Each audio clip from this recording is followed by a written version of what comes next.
Welcome to the Theater of the Simple Mind. Today, I am going to give you a quick, short, basic overview of how to program the Wouxun KG-1000G GMRS mobile radio. I will show you how the programming works on the radio itself and also give you an overview of the programming software. Now, some sharp-eyed viewers may have already noticed that this is not a Wouxun KG-1000G radio. This is, in fact, a Wouxun KG-1000G radio microphone. No need for all of the know-it-alls out there to leave a comment letting everybody know that this is not a KG-1000G radio. It is indeed only the microphone.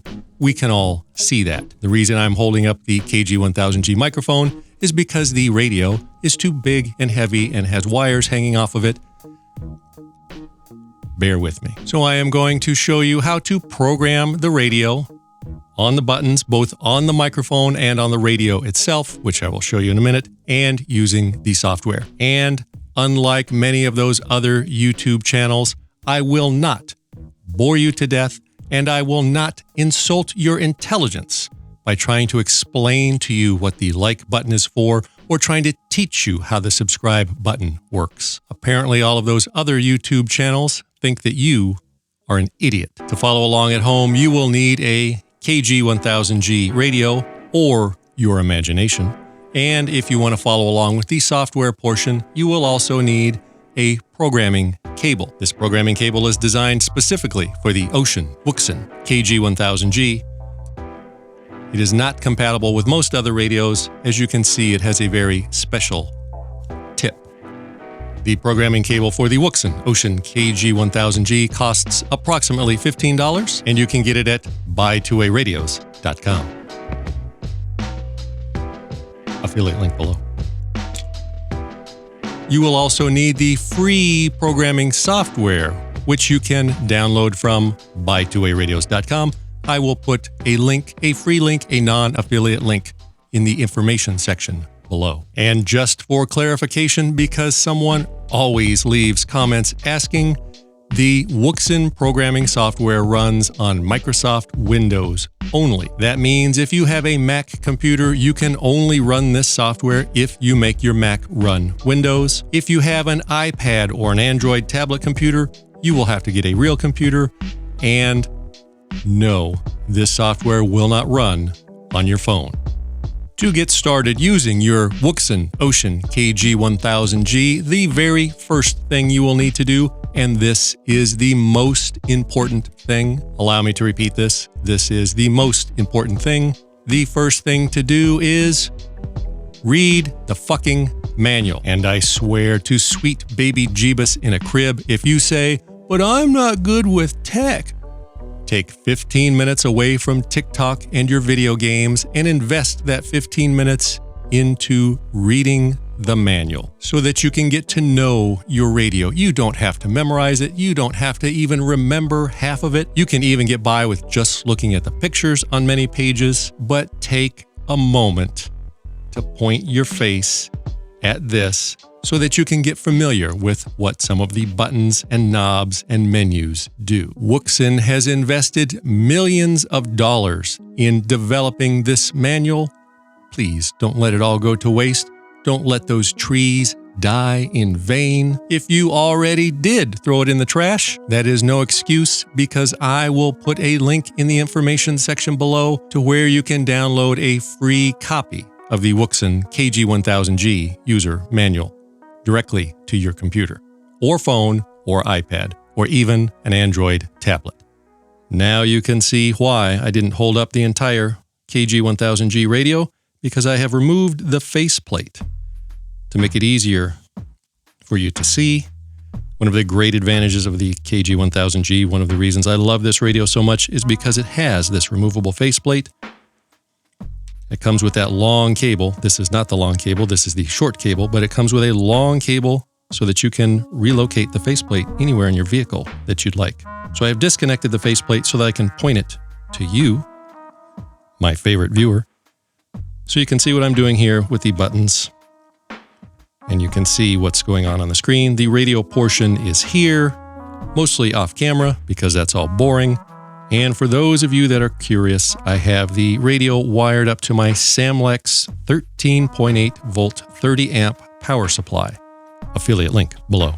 Now I know that most people will find using the programming software much easier and less confusing than using all of these buttons on the radio, especially if you're going to be programming a lot of different channels, custom channels, or repeaters. But it is always a good idea, and it is my professional opinion that you at least know what all of these buttons do in case you ever actually need to use the radio when there's no computer around.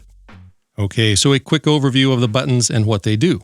On the radio itself, you will find the power on-off button and 3 programmable buttons that you can program in the software or in the radio to do different functions. I have mine set to quickly get to the squelch setting for the A button, high, low, and medium power setting for B, and I have C set to turn on and off the secondary channel. As you probably know, the Wouxun KG1000G can monitor 2 different frequencies at once. So if anyone were to talk on this frequency or this frequency right now, we would hear them. When I'm out off-roading and adventuring, sometimes that can be confusing. So I've set the radio up to quickly disable that so that I only have to worry about 1 channel. And we have the lock button, which if you press and hold it, will lock the radio so that if you press any buttons, all you get is the screw you tone. You sharp-eyed viewers may notice there are 2 volume knobs. That is because, remember, I mentioned the feature of having 2... Oh, it's locked. It has the feature of having 2 different channels that it can monitor. You can turn the volume of each one up and down individually. God, that beep. It has 2 speakers that are controlled separately. So one volume is here. The other volume is there. You have the menu button. We'll go over the menu options in a moment. The band button, which switches you between the 2 bands or the 2 screens or the 2 channels that you're monitoring. When you're monitoring 2 channels at once, you can hear them both all the time, but you can only talk on one. And the one that you're going to talk on is indicated by this. For you longtime viewers, you may know that I often use a pencil as a pointer because it's what I have laying around. And many people have left comments that the point on my pencil was not sharp enough for their needs. So I fixed that for them. You will see this little pointer right here, a little caret. That indicates which frequency or which channel or which side you will be transmitting on when you press the push to talk button. You use the band button to switch between them. So now if I transmit, I'll be transmitting on this channel. Now when I transmit, let me get that perfect. Now if I transmit, I'll be transmitting on that channel. That's what the band button is for. Now remember, you can disable and make it so that there's only 1. And if you use the band button when there's only 1, it switches them from side to side. The arrow buttons are your channel up and down buttons to change the channel. And it only changes the channel on the one that you have active. If I were to turn the dual monitoring back on, when I press the channel up button, it's changing the channel of that one. If I use the band, switch back over here, now I'm on that one. You have the exit button. That's for when we're in the menus to back out and cancel anything that you're working on. You may notice that on the microphone, many of those buttons are mirrored, although there are a few additional buttons. There is a microphone lock here that locks just the microphone and the keypad here. The microphone is illuminated, and you can turn that on and off with that switch there. The actual microphone where you talk, where it hears your voice, is right here. So when you're talking, you're not talking into the middle like one might expect. That is where your noise goes. You've got this main button. I don't remember that. Somebody's going to have to leave a comment and school me on what that's for. It's a button that I don't use very often. I'm sorry, I have failed you. Someone will leave a comment in the comments and let us know. You've got the menu button, just like that, does the same thing. Channel up and down, do the same thing. And the exit does the same thing. I take it back. I figured out what the main button was for. It's basically the band button. So it switches back and forth. Or if you're in a menu, it also exits you back. And you have the number buttons, which make it very easy to enter frequencies if you're in VFO mode and want to directly punch in a frequency, or if you're going to save a channel, using the numbers is much easier. And you will see the little letters on each one. Those are menu shortcuts for when you're in the menus. You just press that button. For example, if you wanted to go to the mem channel option, you just press and hold the 4 button. It would take you right to it. You also have a lock button, which works the same as this lock button. I will now very quickly show you the menu functions and how they work. If you've ever used other GMRS radios, the menu functionality is very similar. You press the menu button. You use the up and down arrows to get to whichever menu option you wish to change. Now notice I've still got a frequency showing here. For simplicity's sake, I'm going to turn that off. So I hit menu and I go up and down to the setting that I want to change. I can also use the knob, or remember those shortcuts. Say I want to go to the B/SW option. I just press it and it takes me right to it. So to change a setting, for example, the very important Roger beep, if I want to change that setting, I tune to that setting that I want to change, the Roger beep. I hit menu again.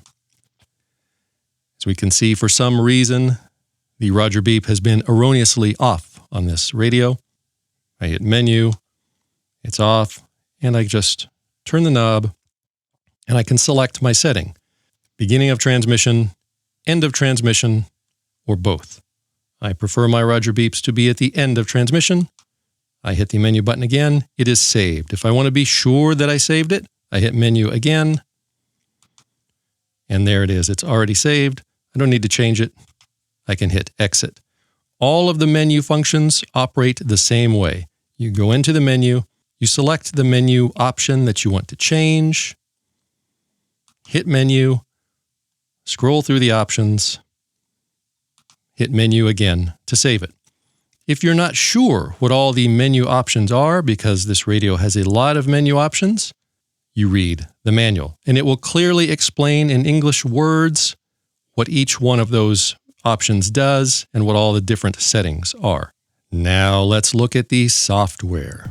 Now to use the software, I had to plug in my programming cable into the side of the radio into the PC port, and I had to plug the other end of the cable into the USB hole on my laptop. And if you've ever used any other software for any other GMRS radio or even some ham radios, it may look familiar to you. Speaking of the software, people are always leaving comments asking me about my past and my career. And my past and career intersected with software and computers many times over the years. For years, I worked at a software company called Initech. I was on a small team working on the Y2K problem. But the company ended up hiring some consultants that laid off a bunch of employees, and somehow I ended up getting promoted. Anyway, the place burned down after that, and I ended up working in construction for a while, but I learned a lot about software while I was working there.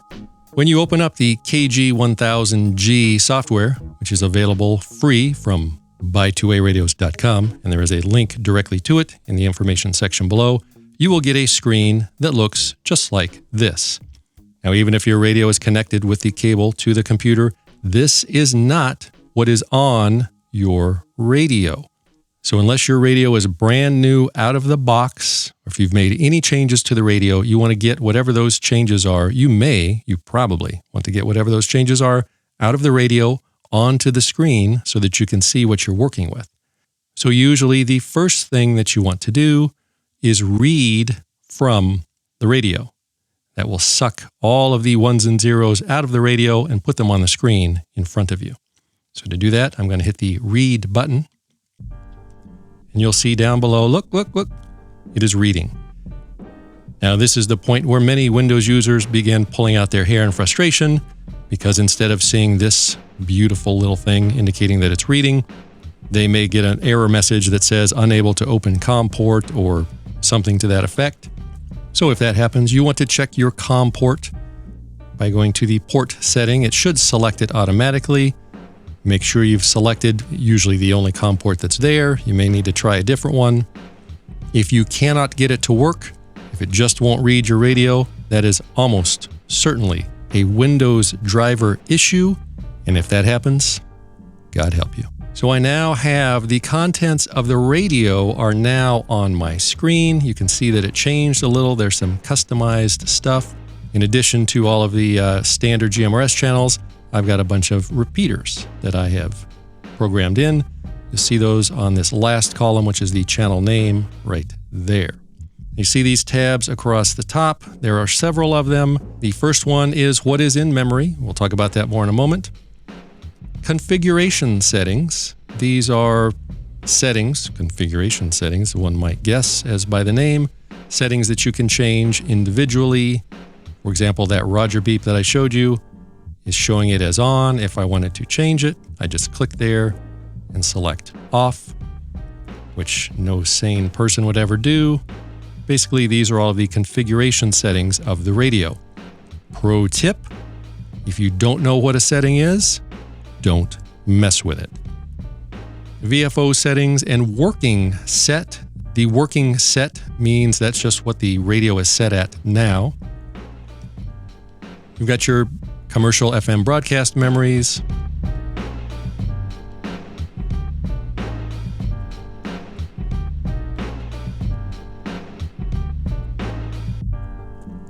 Let's see who grew up in the Los Angeles area in the 70s and 80s. Who knows what those are? Remote settings, we're not going to talk about because you will never need to use them. Scan groups, this is where you can assign different channels to scanning groups and scan through them differently. We're not going to talk about that today. We are going to spend most of our time, which will not be very much time because I'm going to make this quick and painless, on the Memories tab, or the Main Memory Group tab. So as you can see here, we have 32 channels that I've programmed. Each one has a few settings that can be changed or turned on and off. Let's go through one of them, shall we? So if we look at a standard GMRS channel, GMRS channel 1, you've got a receiving and a transmit frequency. Because GMRS channel 1 is not a repeater frequency, those will always be the same. The decoder and the encoder are the CTCS or DCS tones that you can put onto that frequency. I prefer my GMRS channels to be naked without tones, but you can see down here that I do use them for repeater channels as required. We'll go over that in a minute. You can set each channel to have its own power level. You can then change it on the radio itself if you have a button programmed to do that, but this is what that channel will transmit at by default. W/N is wideband or narrowband, and if you watch my channel, you know that all GMRS channels are wideband, except for the few that are required to be narrowband by the FCCs. AM, we don't use AM on any of our transmitting channels, so you never need to change that. The mute mode, I'm not even going to get into because you don't care. Scramble does not apply. Compander, oh, if you don't know what the compander is, I made a video about it. We're going to leave it off. Scan add indicates if you want to add that channel when you're scanning. Will this channel be scanned or not? And the channel name. This is the name that you can type in that will be displayed on the screen. So as you can see, I've got the basic GMRS channels 1 through 22, and then some very popular repeaters in my area. So let us say that we want to add a new repeater. First thing that we need to know is the frequencies. The receive frequency is the frequency that you listen to that repeater on. That's always going to start with a 462. And the transmit frequency will always be 5 megahertz higher. The decoder, that is the receiving tone, if any, that the repeater uses. Decode means it's listening and decoding the tone. When a repeater owner gives you the information for the repeater, he will usually give you two tones, the transmit and the receive, or the encode and decode. The decode or receive is always optional. But for fun, let's say that the decoder or RX or receive tone is 67. What that does is prevents the radio from listening to anything else on this frequency other than a transmission with that tone. So since this frequency presumably will have a repeater on it, that means all we will hear are transmissions from that repeater sending that tone. The reason this matters is because if you recall, GMRS shares frequencies. So 462550, if we go into our GMRS channels list, is also GMRS channel 15. This is why if you're talking to your friends on GMRS channel 15, you may hear people talking on a repeater far, far away. So by putting that tone on my repeater programming, I could leave it off, I would still hear the repeater, but I would also hear my friends nearby on channel 15. Because my friends nearby on channel 15 are idiots, I don't want to hear them, so I put the tone on, because this is what the repeater is transmitting, tone 67. Now I'm only going to hear that repeater on channel 33 when I'm monitoring or talking on that repeater. If I go to channel 15, because there is no tone here, I will hear my idiot friends and people talking on the repeater. That's enough about decoder or receive tones. The next tone, this is the important one. This is the one that you must enter and must enter correctly if you want to talk on the repeater. This is the transmit or encode tone. These first tones are CTCSS tones. If the repeater owner gave you a DCS or DTC tone, those are going to be listed later, and those go much higher. You'll notice that they all start with either DN or DI. N means normal, I means inverted. I'm not going to explain what that means because I don't know, other than that one is inverted and the other one isn't. But unless specifically specified, you will always use AN, the first one in the list. So the repeater owner has told me what the transmit or encode tone is. I'm going to enter that in. Transmit power, high, medium, or low. Of course, higher is better. Wide band, of course, because wider is better. You will never use AM for transmitting on GMRS. I don't even know what would happen if you could. I don't think this radio is capable of transmitting in AM. None of these items matter. When I hit the scan button and scan through all the channels, I do want it to be included, so I'll set that to on, and I'm going to give it a fun name. Okay, so we have now programmed a repeater. However, we're not done yet because what we see here is still only in the computer memory. It is not yet on the radio. So to make it take effect in the radio, I now have to write those changes to the radio by hitting the write button. And you will see the familiar progress bar at the bottom. Channel mode. After the changes are written to the radio will restart. You probably just heard that. And now all of the changes that are made have been pushed or written into the radio. As I have just demonstrated, the basics of how to use and program the Wouxun KG-1000G are not that complicated. So if you have questions that are on topic, you know how this works. Or do you?